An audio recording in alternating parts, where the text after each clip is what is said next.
찬송가 406장입니다. 고난 내 영혼 편히 곳과 풍랑 잃어도 안전한 포구 폭풍까지도 다스리시는 주의 영원한 빠르지에 주의 영원하신 바람께 하사 항상 나를 붙드시니 어느 곳에 가든지 요동하지 않음은 주의 발을 의지함이라. 세상 친구들 나를 버려도 예수는 함께 동행함으로 주의 은혜가 충만하리니 주의 영원한 빠르지에 주의 영원하신 바람께 하사 항상 나를 붙드시니 어느 곳에 가든지 요동하지 않음은 주의 발을 의지함이라. 능지 못한 것 주께 없으니 나의 인생을 주께 맡기며 나의 모든 짐 대신 지시는 주의 영원한 빠르지에 주의 영원하신 바람께 하사 항상 나를 붙드시니 어느 곳에 가든지 요동하지 않음은 주의 발을 의지함이라. 아멘. 사도신경으로 신앙 고백 드리겠습니다. 전능하사 천지를 만드신 하나님 아버지를 내가 믿사오며 그 외아들 우리 주 예수 그리스도를 믿사오니 이는 성령으로 잉태하사 동정녀 마리아에게 나시고 본디오 빌라도에게 고난을 받으사 십자가에 못 박혀 죽으시고 장사한 지 사흘 만에 죽은 자 가운데서 다시 살아나시며 하늘에 오르사 전능하신 하나님 우편에 앉아 계시다가 저리로서 산 자와 죽은 자를 심판하러 오시리라. 성령을 믿사오며 거룩한 공예와 성도가 소리토하는 것과 죄를 사하여 주시는 것과 몸이 다시 사는 것과 영원히 사는 것을 믿사옵나이다. 아멘. 오늘은 열왕기하 14장 말씀입니다.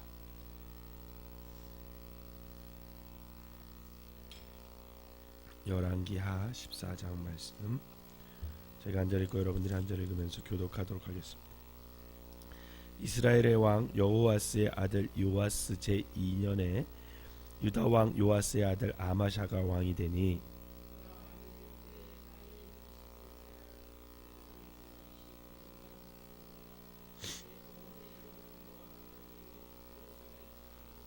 아마샤가 여호와 보시기에 정직히 행하였으나 그의 조상 다윗과는 같지 아니하였으며 그의 아버지 요아스가 행한 대로 다 행하였어도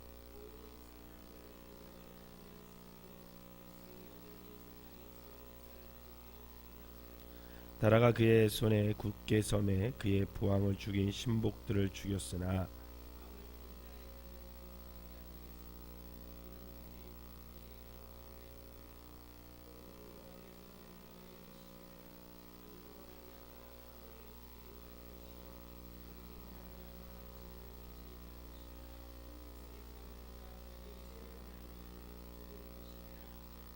아마샤가 소금 골짜기에서 에돔 사람 10,000명을 죽이고 또 전쟁을 하여 셀라를 취하고 이름을 욕두엘이라 하였더니 오늘까지 그러하니라.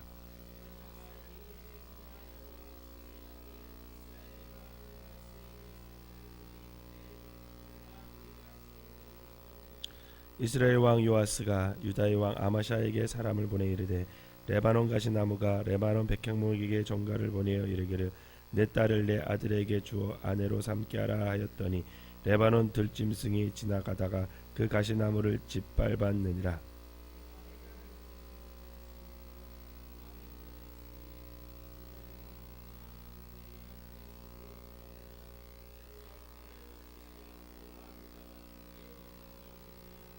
아마샤가 듣지 아니하므로 이스라엘 왕 요아스가 올라와서 그와 유다 왕 아마샤가 유다의 벳세메스에서 대면하였더니 이스라엘 왕 요아스가 벳세메스에서 아하시야의 손자 요아스의 아들 유다 왕 아마샤를 사로잡고 예루살렘에 이르러 예루살렘 성벽을 에브라임 문에서부터 성 모퉁이 문까지 400규빗을 헐고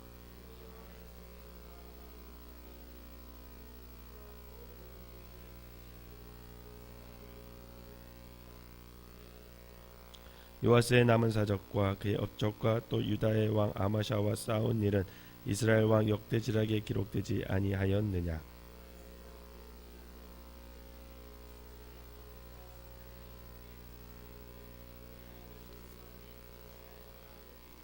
이스라엘 왕 요아스의 아들 요아스가 죽은 후에도 유다의 왕 요아스의 아들 아마샤가 15년간 생존하였더라.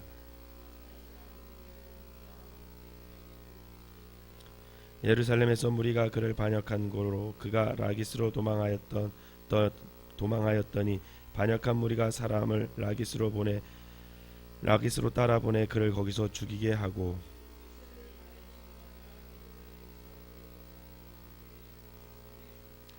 유다 온 백성이 아사랴를 그의 아버지 아마샤를 대신하여 왕으로 삼으니 그때 그의 나이가 16세라.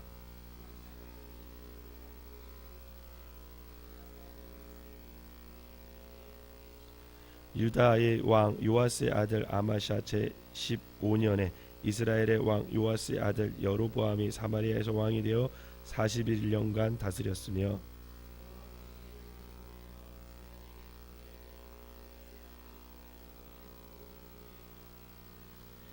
이스라엘의 하나님 여호와께서 그의 종 가드 헤멜의 아미떼의 아들 선지자 요나를 통하여 하신 말씀과 같이 여로보암이 이스라엘 영토를 회복하되 하맛 어귀에서부터 아라바 바다까지 하였으니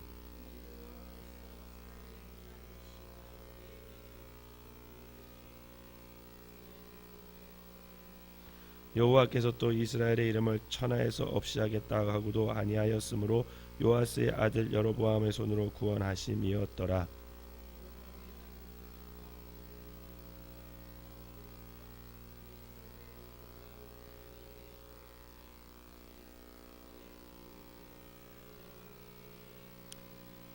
같이 읽겠습니다. 여로보암이 그의 조상 이스라엘 왕들과 함께 자고 그의 아들 스가랴가 대신하여 왕이 되니라. 아멘. 거룩한 주일 주님 전을 찾은 여러분들에게 하나님의 은혜가 함께 하시기를 주님의 이름으로 축원합니다.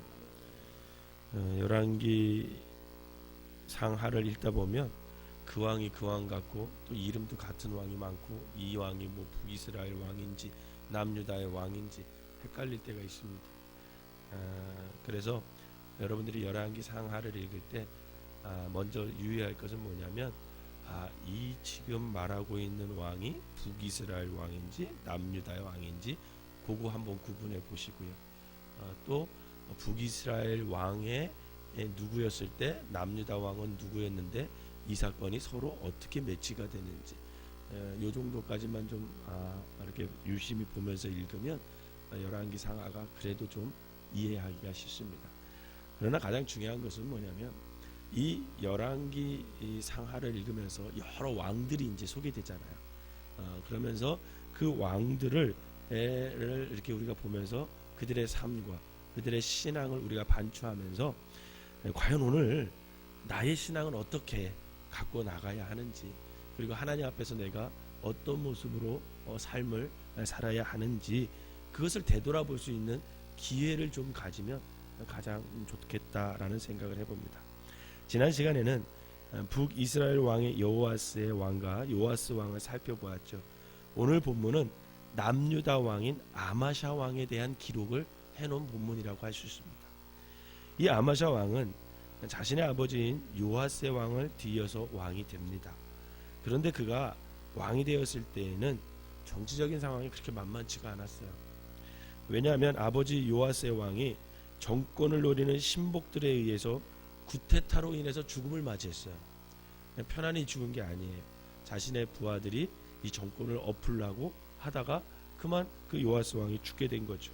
그래서 이제 이 엄겁결의 왕이 된 아마샤 왕은 이 슬픔을 느낄 겨를이 없었습니다. 그렇다고 어안이 벙벙한 그런 멍한 상태로 시간을 보낼 수도 없었어요. 왜냐하면 그 혼란한 시국은 지금 매우 다급한 거죠. 이것을 빨리 정리하지 않으면 자신도 왕이 될 수 없는 그런 절실한 그런 상황이었습니다. 그런데 오늘 본문 6절에 보면 어쨌든 그 혼돈의 시국을 잘 정리해 가서 왕이 되죠. 왕이 올라가죠. 그런데 이 아마샤가 왕에게서 왕의 자리에 올라가서 그 일들을 처리하는 것을 보면 굉장히 놀라운 일들을 이 왕에게 배울 수가 있어요. 여러분, 당연히 구테타로 정권을 모범했던 자들을 죽이는 것은 마땅합니다. 그래서 이 아마샤 왕은 자신의 부왕을 죽인 자들을 하나하나씩 처형하기 시작을 해요. 왕이 되고 나서. 그런데 이 부왕을 죽인 자들만 처형할 뿐 그 자녀들은 죽이지를 않아요. 그게 5절과 6절의 말씀인데, 여러분 그럴 수 있을 것 같아요? 여러분들이 만약에 아마샤 왕이라면 과연 이런 선군의 정치를 필 수 있을까? 대부분 역사는요, 구테타를 일으킨 본인뿐만 아니라 그 3대까지도 멸절합니다. 특히 우리나라는 구족을 멸절하라고 그러죠. 구족을. 아주 씨를 말리는 것이 당연해요. 복수의 의미도 있겠지만 혹시나 모를 위험과 위협을 아예 확실히 제거하는 그런 모습이 있는 것이 이 정치의 생리예요. 이 아마샤 왕 역시도 자신의 부왕을 살해한 그들의 자녀들을 그 3대를 어찌 모두 도말해버리고 싶지 않았겠습니까? 이참에 씨를 말려 본보기를 보여주고 위험 요소를 단번에 제거해야 함이 그의 신상에 유익한 것은 당연한 겁니다. 그런데 아마샤 왕은요, 그렇게 하지 않아요. 꾹 참아요. 칼을 뽑아들었지만 도로 칼집에 칼을 넣습니다. 이유는 하나였어요. 그것은 뭐냐면 신명기 24장 16절의 율법의 말씀에 이 아마샤 왕이 순종하는 거예요. 신명기 24장 16절은 뭐라고 써있냐면요, 자식들은 그 아버지로 말미암아 죽임을 당하지 않을 것이니 각 사람은 자기 죄로 말미암아 죽임을 당할 것이다. 이게 하나님의 율법이었습니다. 이처럼 아마샤 왕은 자신의 복수심을 절제하고 두려움을 이겨내고 또 말씀에 순종할 만큼 신실한 그런 신앙의 소유자였습니다. 분명 그에게는 믿음이 있었어요. 믿음. 율법을 따르고자 하는 믿음. 그 믿음을 또 삶 속에서도 입증해낸 사람. 이게 아마샤 왕입니다. 그런데 본문 3절에서 아마샤 왕은 그래서 여호와 보시기에 정직히 행하였더라 이렇게 기록하고 있습니다. 그런데 그렇게 신실하게만 보이는 아마샤 왕은 오늘 본문의 4절에 보니까 차마 산당은 제거하지 못했더라 이렇게 기록이 되어 있어요. 여러분, 왜 못할까요? 당시 산당은요, 분명 여호와 하나님을 섬기는 예배 처소였어요. 이방 우상 숭배와, 그런데 아주 요게 교묘하게 그냥 뒤섞여 있었어요. 이제 조금 더 읽으면 이 지금 남유다나 북이스라엘이나 얼마나 혼합주의가 그때 당시 성행했는지 잘 보여주는 또 장이 나오거든요. 어쨌든 이게 굉장히 그냥 이게 하나님을 섬기는 것도 아니고 또 이방 신을 섬기는 것도 아니고 아주 교묘하게 섞여 있는 그런 산당들이 굉장히 많았습니다. 그런데 이 백성들에게 있어서 이 산당은요, 자신들의 어떤 종교적인 열심 그리고 이기적인 소원과 바램, 어떤 세상적 탐령에 거기 가서 열심히 비는 거예요. 하나님을 섬기는 것이 아니라 어떤 기복적인 신앙을 가지고 그 산당에 가서 자기들이 잘 되기를 바라는 그런 것을 빌고 그 축복, 백성들의 볼 때 그런 장소는 축복의 장소라고 볼 수가 있어요. 당연히 백성들은 산당을 포기하지 못하는 거죠. 그랬다가는 백성들을 들고 일어날 거예요. 만약에 아마샤 왕이 이것까지 다 제거하면 또 자신의 정권이 어떻게 또 쿠데타로 일어나서 또 물러났을지 모르겠죠. 아마샤 왕은 그 백성들의 원성이 두려운 거였습니다. 율법의 말씀에 순종하여 그 분노심을 잠재우고 견뎌낸 아마샤 왕이지만 전적으로 하나님을 신뢰하며 산당을 제거할 수준은 못 되었다라는 겁니다. 다시 말해 그의 신앙은 결코 또렷하지가 않았어. 어느 때는 그 신실함이 선명하게 보이기도 하다가도 또 어느 때는 그만 그 신앙이 흐리멍텅한 믿음이 없는 그런 실체를 드러내고 맙니다. 또한 오늘 보면 7절은 이방 나라인 에돔과의 전쟁 이야기를 잠깐 언급해요. 그 전쟁 이야기를 상세히 기록한 것이 역대하 25장이거든요. 이 열왕기와 역대하를 이렇게 같이 살펴보면 더 내용을 좀 잘 이해할 수 있는데, 역대하 25장을 보면 이 아마시아 왕은 에돔과의 전쟁을 치르기 전에 남유다의 군사력이 좀 미약해요. 이 군사력으로는 에돔을 이길 수가 없는 거죠. 그래서 북이스라엘에게 군사를 지원받아요.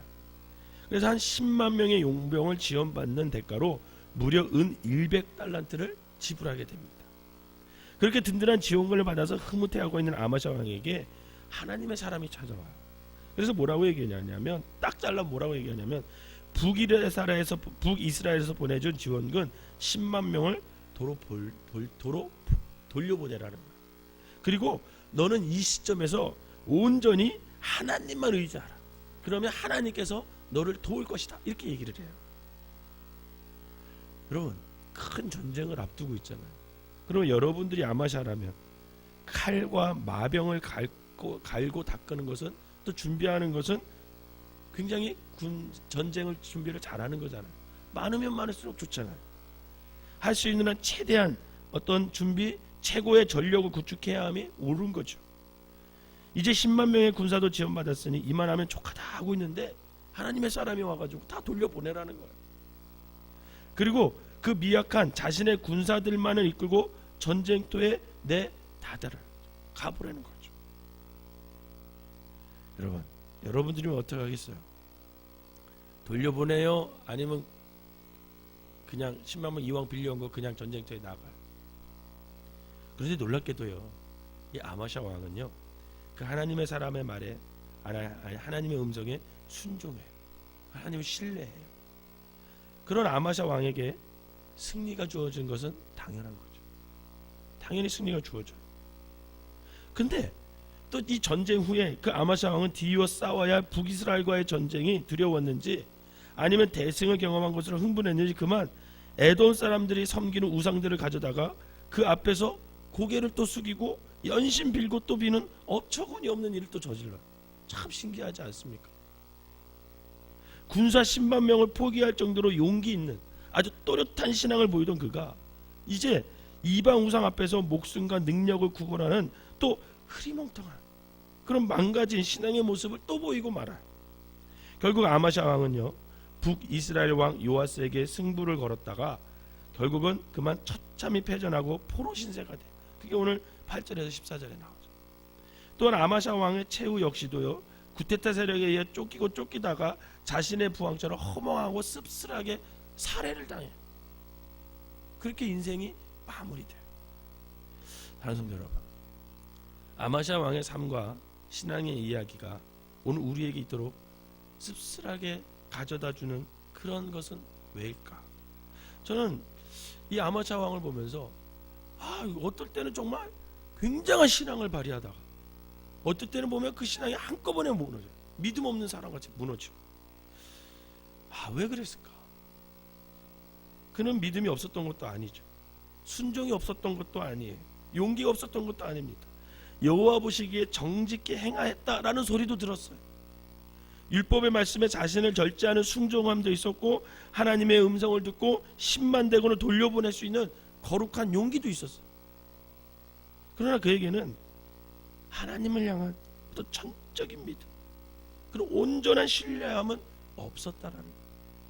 그래서 자신이 가능하다 여기는 데까지만 믿고 순종하고 용기를 내다 보니까 자신의 어떤 이해관계, 경험, 한계를 넘는 어떤 상황과 조건 앞에서는 철저히 하나님을 밀어내치고 적당히 타협하고 다른 것들을 붙들게 되는 그런 모습의 사람, 그게 아마시아 왕이었습니다. 50%에 60%까지는 하나님을 믿고 나머지 50%와 40%는 하나님을 믿지 못하는, 결국 실은 그 속에 믿음이 없는 거죠. 믿음이 없는. 이 실제와 실존이 그의 포로된 삶과 허망한 죽음을 더 씁쓸하게 한다라는 것입니다. 그런데 이 아마샤의 모습을 보면서 오늘 우리의 모습은 어떠냐? 오늘 우리는 좀 다른 모습을 갖고 있으십니까? 어느 목사님께서 설교를 쓴 걸 제가 쭉 읽어보는데, 윌버리스라는 사람이 아주 재밌는 시를 썼어요. 근데 그 시가 제 마음속에 확 와닿았어요. 아, 나는 이 시 앞에서 자유로울 수 있을까? 제목이 뭔지 알아요? 나는 $3치만 하나님을 사고 싶습니다. 꼭. 이게 제목이에요. 나는 $3치만 하나님을 사고 싶습니다. 꼭. 이게 제목이에요. 제가 그 시를 한번 여러분 읽어드릴 테니까 여러분들 한번 이 시 앞에서 나는 자유로울 수 있을까 한번 생각해 보세요. 나는 주님의 작은 일부만을 사고 싶습니다. 내 영혼을 깨트리지 않을 정도만, 수면에 방해받지 않을 만큼만, 내 인생이 사로잡히지 않을 만큼만, 따뜻한 우유 한 잔만큼이면 됩니다. 내 죄책감을 조금 누그러뜨릴 수만 있으면 됩니다. 나는 $3치만 하나님을 사고 싶습니다. 호주머니에 넣을 만큼의 사랑이면 충분합니다. 흑인을 사랑하도록 만들 정도로, 혹은 이민자들과 사탕물을 주우러 다니게 할 정도라면 곤란합니다. 내 마음을 바꾸지 않아도 될 정도만, 시간이 날 때 교회에 가고 싶은 마음이 들 정도만, 햇볕을 받으며 낮잠을 즐길 수 있을 정도면 됩니다. 나는 변화가 아니라 황홀경을 원합니다. 거듭나지 않고 그냥 모태에서 온 길을 즐기며 지내고 싶습니다. 나는 영원의 2kg만 사서 종이봉지에 담아 들고 싶습니다. 그 이상을 사야 한다면 무르고 돈을 되돌려 받겠습니다. 나는 $3치만 하나님을 사고 싶습니다. 꼭. 그중 일부는 굳은 날을 위해 숨겨둘 것입니다. 사람들이 알아차릴 정도로 내 안에 심한 변화가 일어나지 않도록, 어떤 책임도 느끼지 않을 만큼만, 사람들이 나를 보고 좀 괜찮은 사람이라고 여길 정도만, 이렇게 $3치만 하나님을 살 수는 없을까요? 꼭이요. 그럼 저는 이 시를 쭉 읽으면서 나는 아니야, 이런 고백을 못하겠더라고요. 여러분들은 어떠세요? 이 시 앞에서 자유롭습니까? 그러나 감사하게도 용기를 잃으면 안 돼요. 우리가 이렇게 믿음 없는 우리를, 아마샤 왕처럼 또렷하지 못한 흐리멍텅한 신앙을 가진 우리를 그럼에도 불구하고 사랑하신다며 전적으로 저와 여러분들을 믿어주시고 당신의 전부인 아들까지 내어주시기까지 우리를 사랑하시는 그 하나님의 은혜가 오늘 우리를 덮고 있음을 여러분 믿으시기를 바랍니다. 신앙은요, 우리가 잘하고 못남에 의해 결론 나지 않습니다. 우리를 향하신 무궁하신 그 하나님의 자비와 은혜에 달려 있는 거예요. 다시 말해, 우리의 믿음 없음보다 우리를 향한 하나님의 믿음이 훨씬 더 크다라는 거예요. 우리를 향한 하나님의 은혜와 사랑이 더 크다라는 거예요. 그 은혜가, 사랑이 큰 게 얼마나 다행인지 몰라요. 그 은혜가 쇳덩어리인 우리를 덮고도 남는다라는 거죠. 때론 우리는 매번 쓰러지고 넘어지고 깨어지지만 그런 우리를 끝까지 밀어주시는 그 하나님을 신뢰하며 살아가시기를 바랍니다. 못난 우리를 품에 안으시고, 에휴 그래, 못나도 너는 내 아들이고 못나도 너는 내 딸이야. 약해도 내 아들이고 약해도 내 딸이야. 그럼에도 불구하고 나는 너를 결코 놓을 수 없어, 너를 포기하지 않아 하는 말씀하시는 그 하나님의 사랑을 우리가 의지하며 살아가야 합니다. 그렇게 오늘도 우리가 하나님을 신뢰하고 내일도 신뢰하는 그런 매 순간 하나님을 의존하는, 그래서 전적으로 하나님을 의존할 수 있는 존재가 바로 저와 여러분임을 기억하시기를 바랍니다.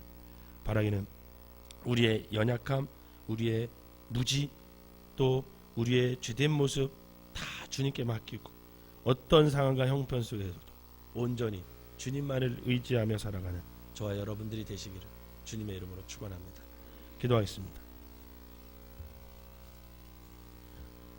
사랑과 은혜가 충만하신 하나님 아버지, 어느 때는 참 또렷한 신앙을 자랑하기도 하고 또 어느 때는 흐리멍텅한 신앙으로 전락해버리는 그 아바샤 왕의 삶과 신앙을 살펴봅니다. 우리도 이와 크게 다르지 않음에 아버지 하나님, 오늘 주님 앞에 무릎을 꿇습니다. 어떨 때는 정말 신앙이 있는 것 같은데 어떤 문제 앞에서는 정말 믿음 없는 사람보다도 더 못한 그런 꼴을 보일 때가 얼마나 많은지 모릅니다. 오늘 아버지 하나님, 윌버리스의 고백처럼 적당히 내게 할 수 있는 만큼만 꼭 3달러치만 하나님을 사려는 우리의 못남을 이 시간 내려놓고 온전히 하나님 한 분만을 신뢰하고 의존할 수 있는 큰 은혜를 우리에게 허락하여 주시옵소서. 오늘도 내일도 아니 매 순간 하나님 없이 살 수 없는 존재가 우리임을 꼭 깨달아 날마다 주님만을 의지하고 주님만을 붙들으며 아버지 하나님, 연약한 우리의 모습을, 아버지 무지한 우리의 모습을, 죄 많은 우리의 모습을 주님한테 다 내려놓고 이제 온전히 주님만을 섬기며 나아가는, 그래서 어떤 상황 속에서도 하나님을 등지지 않는, 그래서 하나님만을 꽉 붙잡고 나가는 그런 믿음의 사람들이 되게 하시고, 아버지 하나님, 나의 죄된 모습보다 하나님의 사랑과 은혜가 더 큼을 믿어 아버지 하나님, 그 사랑과 은혜 속에 아버지 나의 모든 못남과 죄됨과 연약함과 무지를 다 내려놓을 수 있는 믿음의 사람들이 될 수 있도록 인도하여 주시옵소서. 그리하여 하나님의 은혜와 사랑 속에서 다시금 회복하여서 아버지 하나님을 의지하고 주님의 뜻을 이루는 귀한 사명자들이 될 수 있도록 주여 축복하여 주시옵소서. 오늘은 거룩한 주일입니다. 하나님께서 함께하여 주셔서 생명나무교회 속해 있는 모든 성도들이 주님 전을 찾게 하시고 신령과 진정으로 예배하게 하시며 그 예배 가운데 하나님의 은혜와 사랑과 사명을 깨닫는 귀한 시간 되게 하여 주시옵소서. 이 새벽에 귀한 예물을 드린 손께 하나님 축복하시고 감사 헌금과 일천번제 헌금과 아버지 하나님 기도 제목을 하나님께서 들으셔서 아버지 저들의 기도와 감사가 날마다 넘쳐날 수 있도록 하나님 축복하여 주시옵소서. 예수님의 이름으로 기도하옵나이다. 아멘.